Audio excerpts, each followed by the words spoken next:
धन्यवाद। सुबह उद्घाटन के कार्यक्रम और रात को रामलीलाओं की चाट पकौड़ी, गला थोड़ा खराब है, इसलिए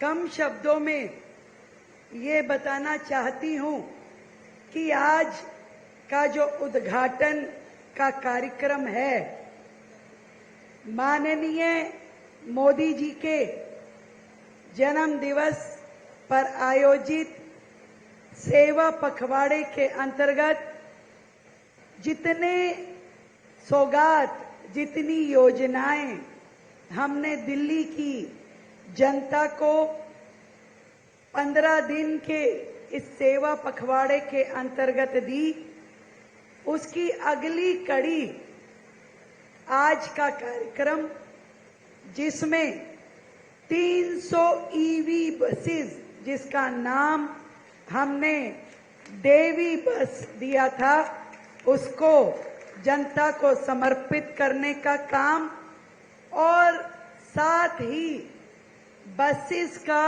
रूट रैशनलाइजेशन, यानी कि सभी बसेस की रीरूटिंग, पहले बस कहाँ जा रही है, कहीं सवारी है ज़्यादा, कहीं कम है, कोई बसें भर भर के जा रही हैं और कहीं पे बसें खाली चल रही हैं। ऐसी स्थिति में जनता को बेहद परेशानियों का सामना करना पड़ता था और हमारा परिवहन विभाग भी घाटे में चल रहा था। हमने आईआईटी दिल्ली के विद्यार्थियों के साथ मिलकर ना केवल पूरी दिल्ली की स्टडी करवाई कि किन रूट पर ज्यादा बसेस की आवश्यकता है, कहाँ कितने रूट होने चाहिए, और एक बार फिर से हर रूट को डिजाइन किया गया, कहाँ से बसें शुरू होंगी, कहाँ तक चलेंगी। और ये रूट रैशनलाइजेशन का पहला प्रोजेक्ट हमने यमुना पार से शुरू किया है। यमुना पार के हिसाब से तालियां कम है भाई।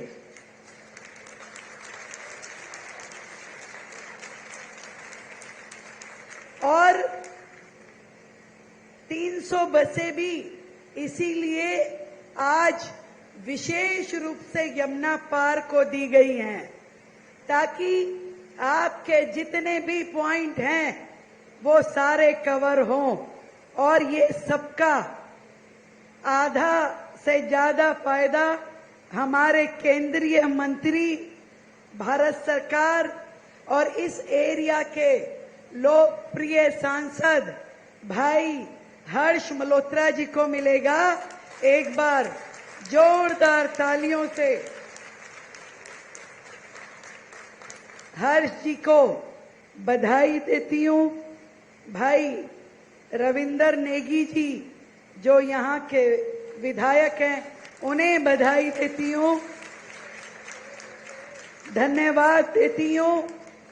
अपने परिवहन मंत्री पंकज सिंह जी का और परिवहन विभाग के हमारे सारे अधिकारी जो दिन रात मेहनत करके लगातार नई नई सौगात दिल्ली की जनता के लिए तैयार कर रहे हैं। जिस श्रृंखला में हमने दिल्ली में नए नए बस डिपो, नए charging station, renovated ISBT, automated fair collection, यानी अब बस में टिकट खरीदने की आवश्यकता नहीं है, आप क्यूआर कोड के माध्यम से या अपने डेबिट क्रेडिट कार्ड के माध्यम से पेमेंट कर सकते हैं। तो इसलिए पूरी दिल्ली का इसमें फायदा हो रहा है कि आपको ना चिल्लड़ गिननी और ना ही किसी प्रकार की असुविधा होगी। पूरी तरीके से दिल्ली की बसों में कॉमन मोबिलिटी पास चलेगा, जो आपके लिए बेहद सुविधाजनक होगा। ऐसे ही दिल्ली में टेस्टिंग स्टेशंस की कमी थी।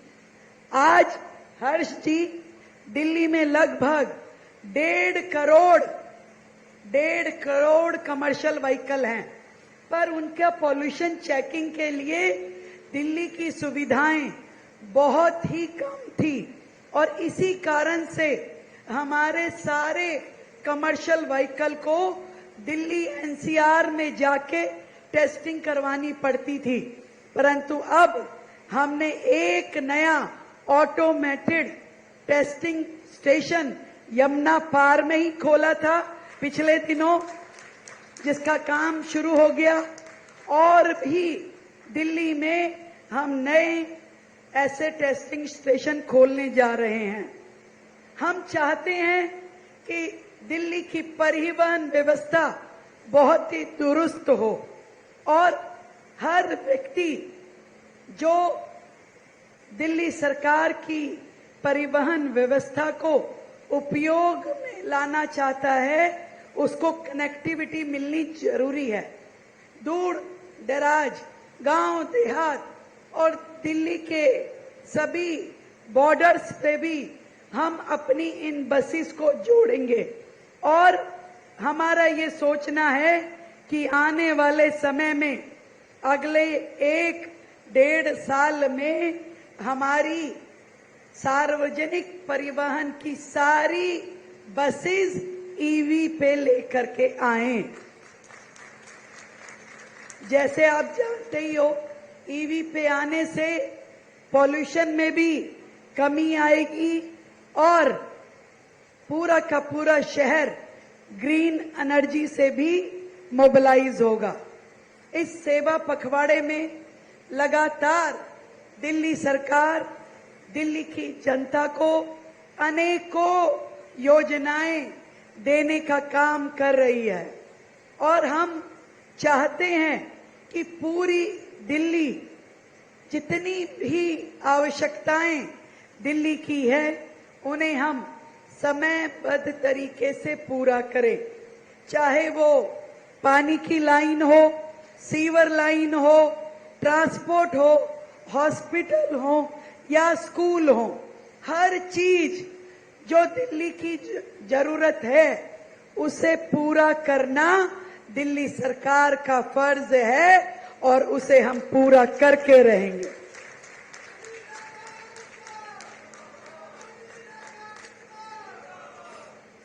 ये क्षेत्र मुझे ध्यान है जहां जो पहले विधायक थे वो खोखले नायक और खोखली शिक्षा की क्रांति के जननायक बन के काम करने दिखाना चाहते थे कि हमारी शिक्षा क्रांति, जबकि पूरी दिल्ली जानती है कि कितनी बुरी स्थिति में दिल्ली सरकार के स्कूल चल रहे थे और लगातार लोगों के कहने के बावजूद भी आज भी दिल्ली के स्कूल टिन शेड में चल रहे हैं। टिन शेड में काहे की शिक्षा व्यवस्था है जहां प्रिंसिपल नहीं, टीचर नहीं, किताबें और ड्रेस नहीं। ऐसे में वो जननायक जब चुनाव आया तो उन्होंने भाग के अपनी सीट भी बदल ली। सबको ध्यान है, सीट बदली ना, डर के मारे। उन्हें मालूम था कि मैं हारूंगा, पर अच्छा है जनता ने उन्हें बता दिया कि यहां से लड़ो या कहीं और से, हारना तो तय था। पर सुधरे नहीं है, अभी सुधरे नहीं है। आज भी उनके चिंगू मिंगू जैसे ही बारिश होती है अपना कैमरा लेके पहुंच जाते हैं, पानी पानी पानी, फिर छलांग मारेंगे स्विमिंग पूल। मैं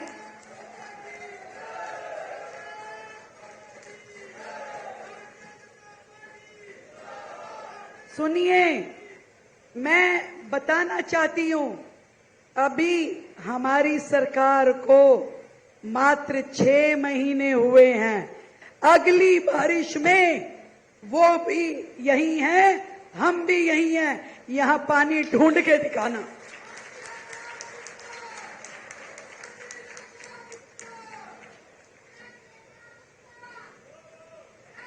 अभी तो अनेकों काम टेंडर प्रक्रिया में है, जिनको सिरे चढ़ाना है। अभी सरकार आई है, तुम्हारे इतने सालों के कुकर्मों को खोद खोद के निकाल रहे हैं और वेस्ट टू एनर्जी प्लांट में डाल के चैनलाइज कर रहे हैं। जो दिल्ली में आपने पिछले 11 साल में दिल्ली की दुर्गति की, उसको सुधारने के लिए थोड़ा सा टाइम तो लगेगा ही। इसलिए इस साल बना लो जितनी रील बनानी है, अगले साल आपको ये मौका मिलने वाला नहीं है। आज दिल्ली में चाहे सांसद हो, मंत्री हो, मुख्यमंत्री हो, विधायक हो, हर व्यक्ति सड़कों पे चल के, खड़े रह के जनता के बीच में काम कर रहा है। उन्हें मालूम है जनता की दिक्कतें क्या हैं और उनको समाधान देना भी हमें आता है। बेफिक्र रहिए, बेफिक्र रहिए। चाहे ये विधानसभा हो या दिल्ली की बाकी की विधानसभा, हर एक क्षेत्र में दिल्ली सरकार अपना फर्ज निभाएगी और जनता को सुविधाएं देगी। ढेरों बधाई, ढेरों शुभकामनाएं नवरात्रों की, विजयदशमी की। और इतना कहना चाहती हूं, सत्य की जीत हमेशा होती रहेगी और होती रही है। अधर्म की हार हमेशा होती रही है और होती रहेगी। इसलिए हम तो सत्य की लड़ाई लड़ने वाले हैं, धर्म के ऊपर खड़े हैं और इसी राह पे आगे बढ़ना ही हमारा ध्येय है, हमारा कर्तव्य है। मिल करके बोलेंगे, जय श्री राम, जय जय श्री राम। धन्यवाद। बहुत